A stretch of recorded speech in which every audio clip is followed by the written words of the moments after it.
嗨，大家好，我是躺平叔。今天是2026年4月8号，這一期咱們聊一聊內需，聊一聊消費。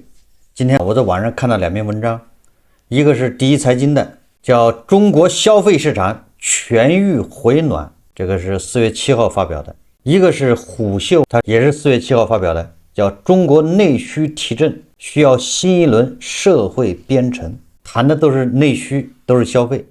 我們看一看，雖然我們都知道消費不振，消費低迷，一個月比一個月差，但是我們看看这些媒體是怎麼說的，跟我們的體感有沒有什麼共同之處，能夠揭示一個什麼樣的規律和現象。這個虎嗅他說2026年在 TikTok 上，老外的中國旅遊新3件，就是來中國旅遊3件套，變成了牙醫、眼科、中醫理療。當然這個我不太了解，因為我也不刷這個 TikTok。他說這個在上面還比較火。他說這件事的背景是在歐美，一次普通洗牙要100到300美元，補牙更貴；而在中國，團購或公立民營診所洗牙只要50到150元，種植牙等大項目也只需歐美1/5到1/10的價格。這個歐美是多少錢咱不知道，但是國內洗牙確實還比較便宜，也不能說便宜，反正不算貴。很多來中國旅遊的 TikTok 博主發視頻感慨，在美國洗牙前夠在中國種幾顆牙了。為賬單心動的外籍患者，甚至提前計算好了跨境就醫全鏈條的所有成本，需要做手術的治療含機票、住宿、康復的總花費，仍不足歐美本土治療費用的1/3。我倒是覺得，不光是說費用倒是一個方面。我覺得更主要的恐怕在國內更容易預約吧，國內什麼牙科診所洗牙的多了去了，就我們這樓下，我這洗牙都不用排隊，直接去半小時搞定。你要在國外估計預約排隊。文章說另一個故事是今天在中國一支3價什麼流感疫苗要多少錢，在自費市場價格普遍維持在50到100元之間，但在公費採購中它已經低到了5.5元一支，和蜜雪冰城的奶茶幾乎持平。正常情況下，單支疫苗營業成本約在6元到20元之間，5.5元的報價幾乎難以覆蓋成本。一邊是低價這個疫苗，一邊在美國的3價流感疫苗，它是一針的價格50到100美金，雙方差距已接近120倍。但是就是中國這麼價格低，一杯奶茶，一頓火鍋。他說但這些健康消費在中國的滲透率依然很低。以單價5元一針的流感疫苗舉例，中國成年人流感疫苗接種比例整體較低，遠低於發達國家水平。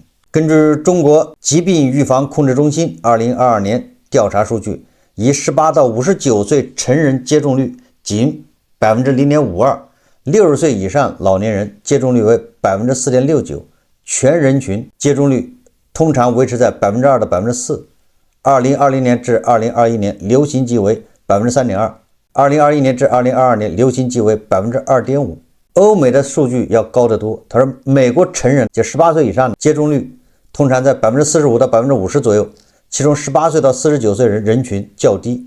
2024年至2025年季節約 36.3%， 那反正比中國也高得多吧，對吧？都10多倍。50到64歲中等，65岁以上老年人較高，近年達到了 65% 到 70%， 也就是美國人這種疫苗的接種率更高。面對價格是歐美 5%， 城市常常免費提供的流感疫苗，中國居民無動於衷。但流感產生的殺傷力數據是冷冰冰的。中國老年人流感相關超額全因死亡率是10萬裡面有123個人，呼吸系統超額死亡率是10萬裡面 38.5 個人。每年估計超額死亡 8.8 萬到10萬，多集中在老年人。而美國老年人相關超額死亡率大概20到30 10萬人裡面，那就是咱們的1/幾。这是疫苗。牙科也是相似的道理。面对100元不到的洁牙套餐，中國消費者依然無動於衷。這是文章的意思，中國人對健康這塊的消費還有潛力可挖，大概這意思。根據中國第4次全國口腔健康流行病學調查，及相關檢查，中國成年人定期潔牙的比例只有2%到5%，35到44岁成年人達到每年洗牙一次的比例僅2.3%。我倒是每年都洗，我還希望一年洗2回3回，但是那个牙医建議說洗多了不好，一年就洗1回，但是我也不知道為什麼，反正牙醫建議。城市成人調查顯示，約63%的人從不洗牙，意味着過去1年內洗牙的比例不超過40%，定期洗牙者極少。中國居民預防性口腔就診習慣較差，定期牙科就診率僅2%到10%，遠低於發達國家。許多人僅在牙疼時才就醫，導致牙石檢出高達96.7%，牙周問題普遍。中國內需現在的問題是，一面是對全球高端消費者有吸引力的優質生產力，另一面是企業近乎免費也難以討好和吸引的內需。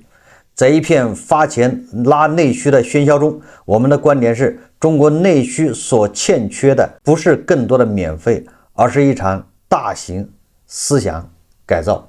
這文章說的，他拿美國跟咱們這對比，這數據咱也沒什麼好說的。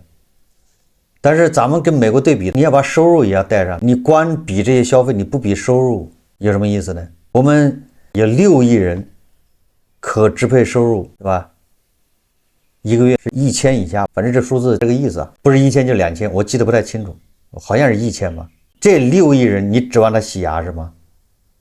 所以你討論什麼的時候，你把這6億人先去掉，是不是那數字就好像就跟美國好像就能差距就沒那麼大了，是不是這個邏輯？你先把這6億去掉，這分母裡面把這6億，你指望他一個月可支配收入不到1000塊，你讓他掏100塊錢把牙洗一下，他不買對吧？多少個饅頭，多少包榨菜吃，他先解決溫飽。他說，今天世界上所有開採出的黃金約22萬噸，如果融化成一個實心正方體，大約是22米邊長的正方體。這個我倒是也聽說過，全球所有的黃金給它融化了，就是一個22米長的正方體、立方體。擁有這個黃金立方體，它100年後體積不變，什麼都無法產出。你可以每天關注它，但它不會有任何回應。但就是這樣一塊沒有任何產出的金屬，在過去3年中市值漲了140%，能夠買下美國全部股票市值的50%，相當於全部油氣上市公司的市值的4到5倍。金屬沒有變，變的是人心。精神世界的改變往往比原子的改變更能產生對人類社會的影響。他說，在最火爆的時候，飛天茅台一瓶難求，越是接近出廠價的時候，飛天茅台的社會存貨反而越來越多。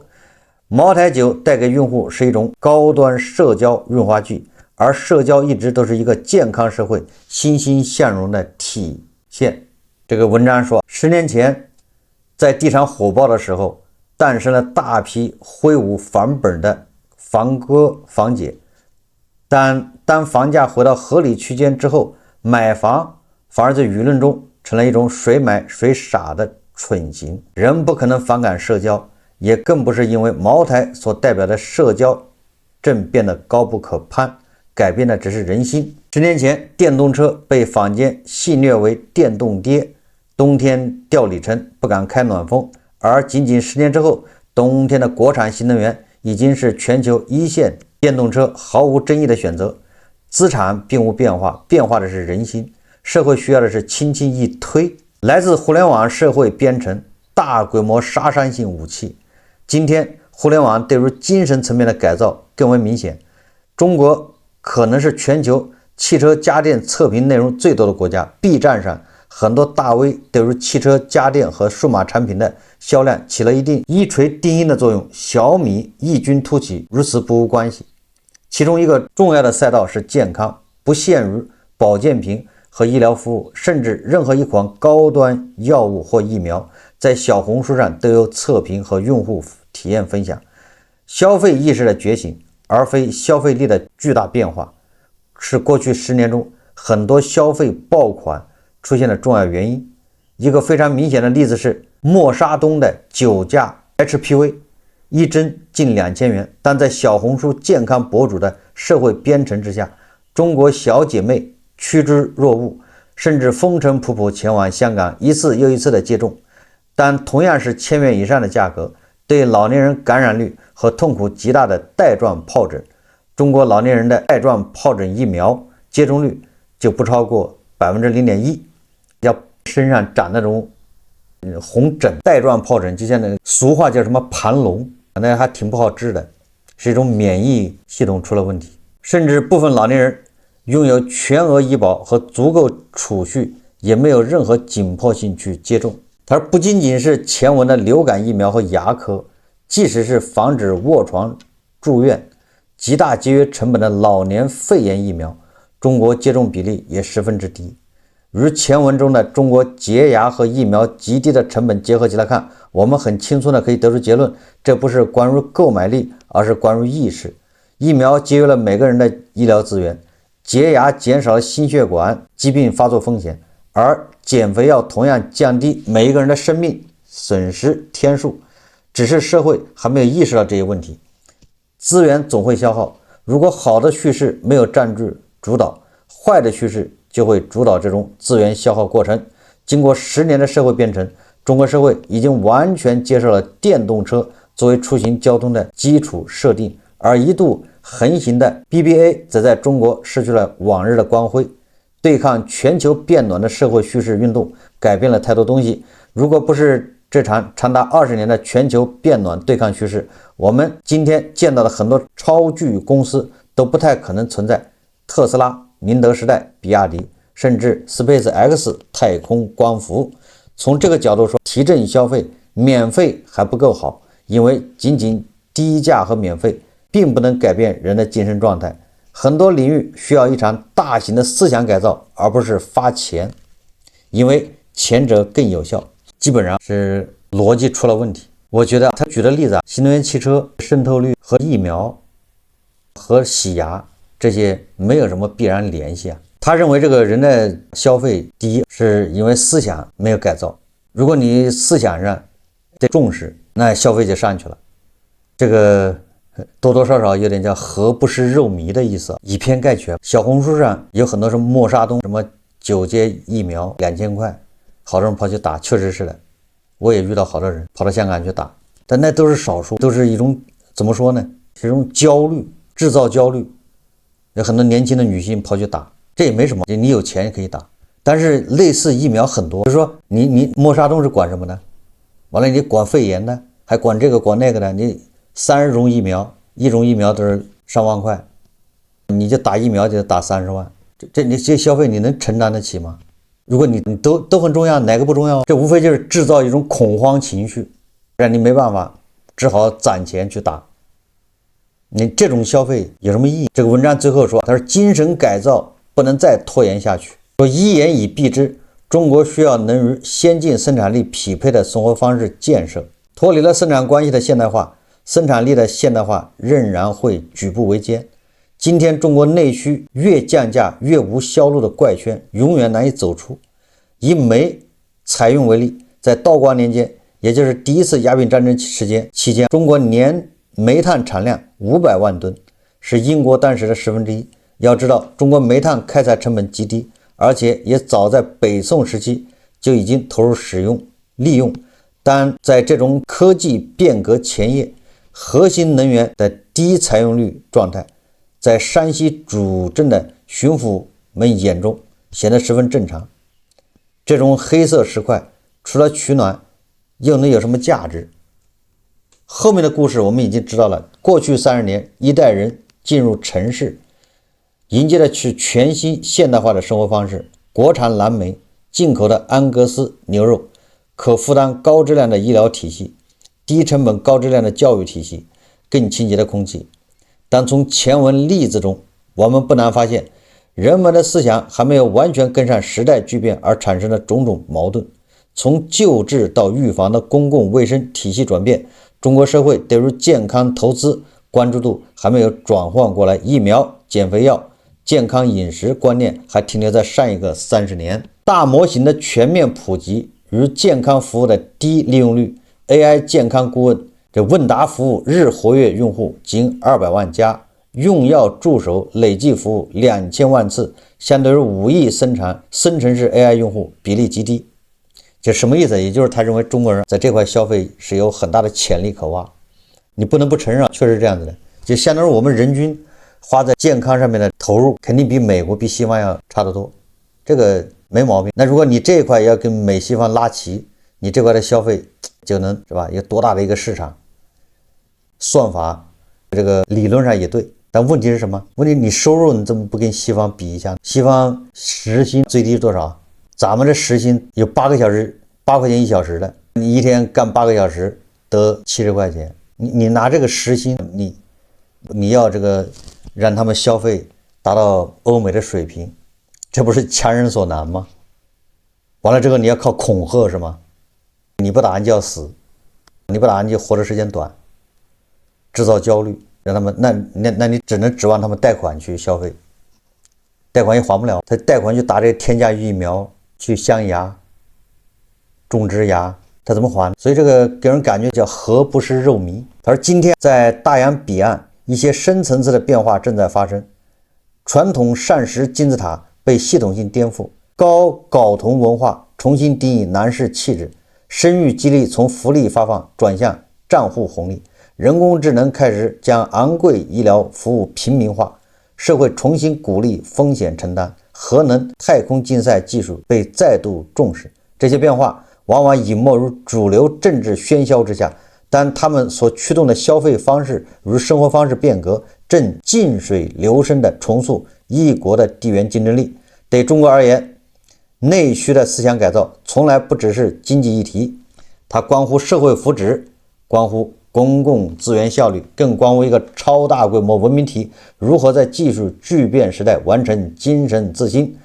當5元疫苗與100元解藥遭遇沉默的防線，當跨境醫療熱與本土預防冷構成雙重鏡像，我們或許該承認，中國社會的主流思想與城市化、高技術變革、現代健康理念之間仍存在一道待填平的認知鴻溝。填平它不是靠更多的免費，而是一場遲到已久卻不能再拖延的思想改造。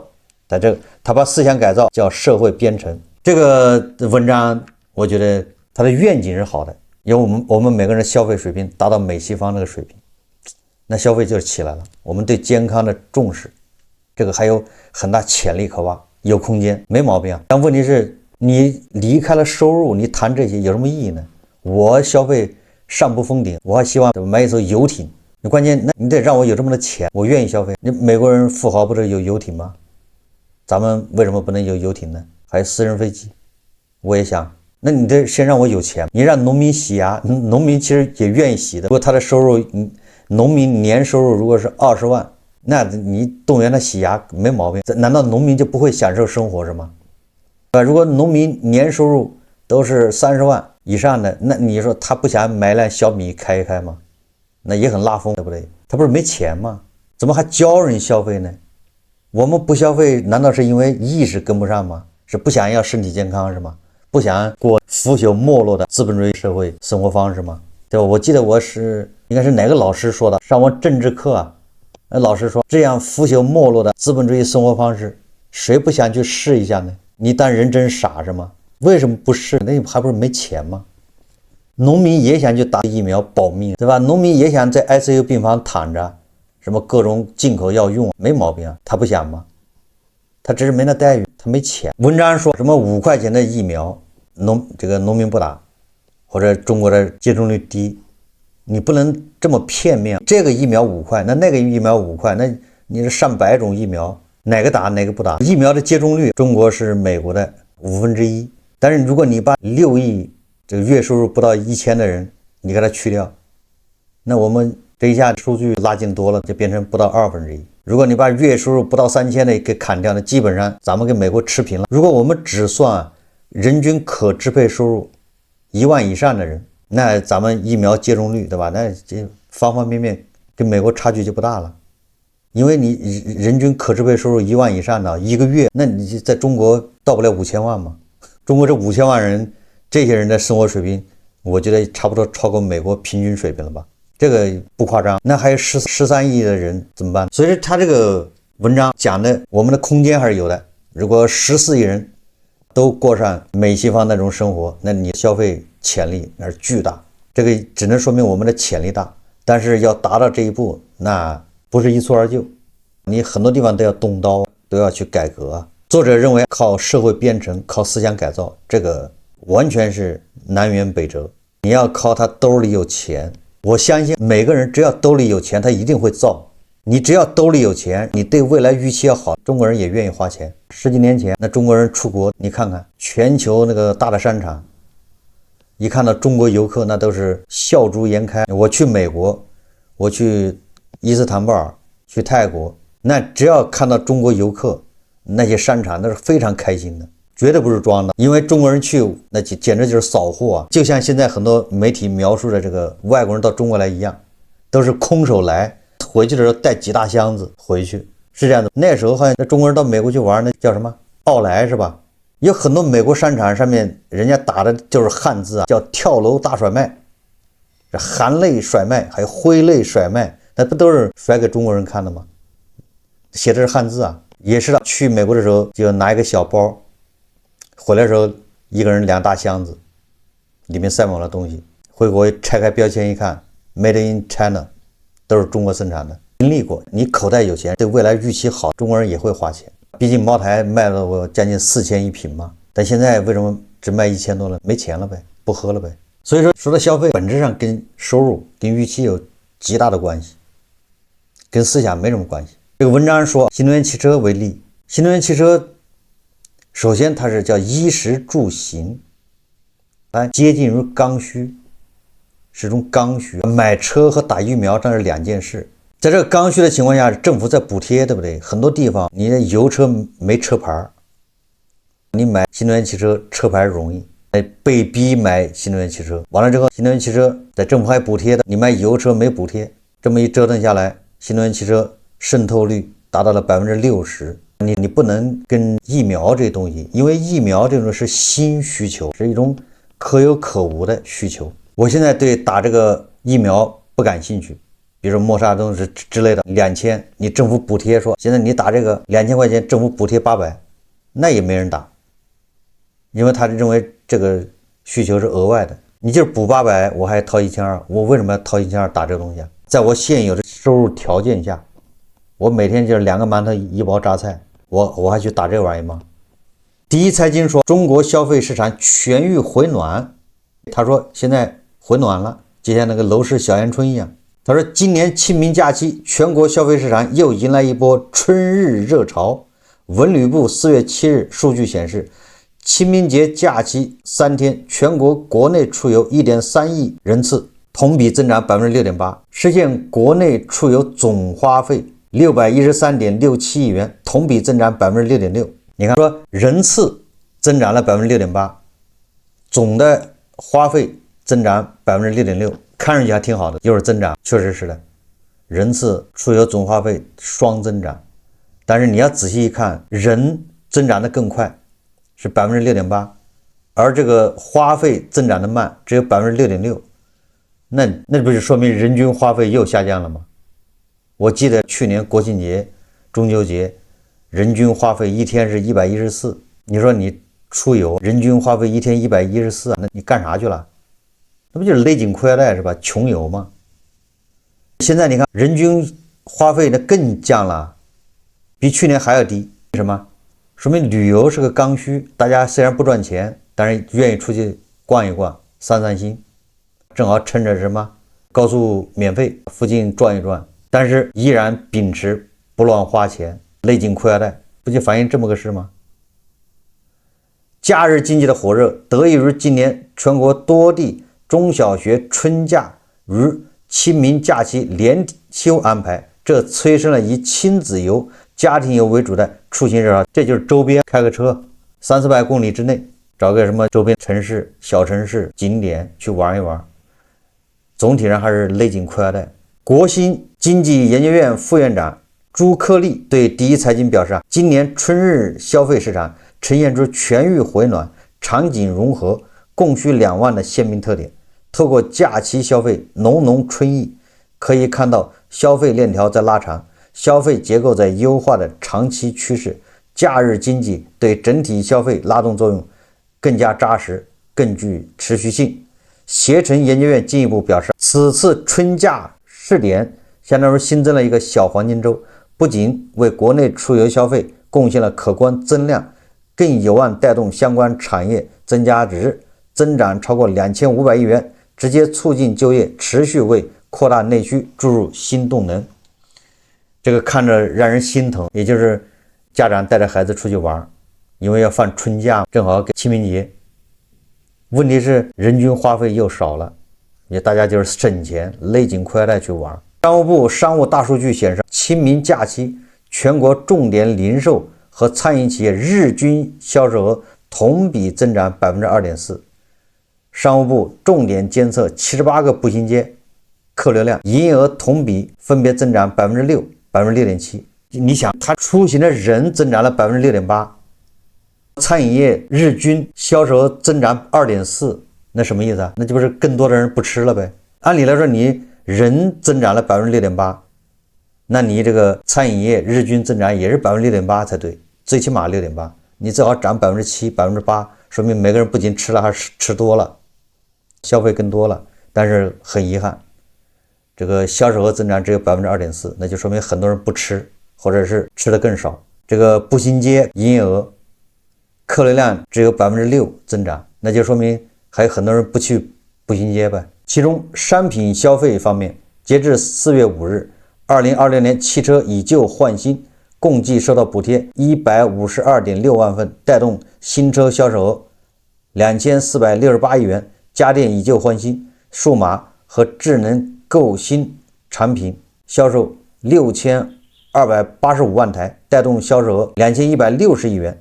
商務大數據顯示，清明假期重點平台智能眼鏡、智能手錶手環、智能血糖儀銷售額同比分別增長 3.2 倍、12.3%、19.6%。服務消費方面，商務部商務大數據顯示，清明假期商務部重點監測餐飲企業銷售額同比增長 3.9%。總之，這些都沒有出行人數增長快，就說明人均消費還是在下降。跨城出遊人次同比增長 15.1%， 主題樂園消費同比增長 11.7%， 親子研學訂單同比翻倍，租車訂單量同比增長 40%。 這個倒是增長的多，那恐怕更多的人都帶着孩子到外地去，坐高鐵到一個什麼地方，完了之後租輛車在那個城市周邊轉一轉，大概就是這麼個模式。所以說租車訂單增長了 40%。 在假日經濟帶動下，二季度消費市場有望延續溫和復甦態勢。財信金控首席經濟學家武超明對第一財經表示，他說展望未來數月，在高基數中低收入群體消費能力意願均偏弱的情況下，也就是剛才說了，你一定要記住了，有6億人人均可支配收入1000塊錢一個月以下，你談什麼消費旅遊？中低收入群體消費能力意願偏弱，社零增速改善動能依舊疲弱，也就是社零數據很難提高。但隨着物價回升，帶動就業收入改善，地產拖累減輕，以及資本市場財富效應修復居民資產負債表，疊加促消費一攬子政策發力，2026年社零增速總體有望溫和回升，全年或增長 4.5% 左右，服務消費有望實現更高增速。如果這個社零增速是 4.5%， 那就跟 GDP 差不多嘛。但是這個都難，就社零數據很有可能又拖 GDP 的後腿，比 GDP 要低。這就是網上這2篇，一個是第一財經的，一個是虎嗅的關於消費的一個報道。實際上我的印象就通過第一財經數據，那就是出去玩是剛需，再加上很多學校放春假，確實有些家長就帶着孩子去周邊城市旅遊，作為一個偏剛性的需求，旅遊確實人多了，但是人均消費繼續下滑。大家秉持的還是一個能不花錢就不花錢，能省則省，窮游。我們說過很多回，這個消費實際上是取決於你的口袋和預期，口袋太淺沒錢，預期不好，那麼消費很難上去。你怎麼刺激其實沒用，刺激只是叫拔苗助長，就是提前收割而已。歸根结底还是提高收入。那提高收入歸根结底又跟分配有關係。说来说去就这点事，你分配这个問題不解決，你什麼思想改造、社會編程、多放假，這些都是治標不治本，甚至是南轅北轍。2026年，我相信這個消費恐怕很難起來，繼續熄火，因為人均消費還在下降，也顯示大家錢越來越難賺。這家長都要失業了，你放再多的假，他還能帶孩子去哪兒？好，這期節目咱們就聊到這裡，感謝大家收看。如果喜歡我的節目，或訂閱轉發，也可以在下方留言評論，謝謝大家。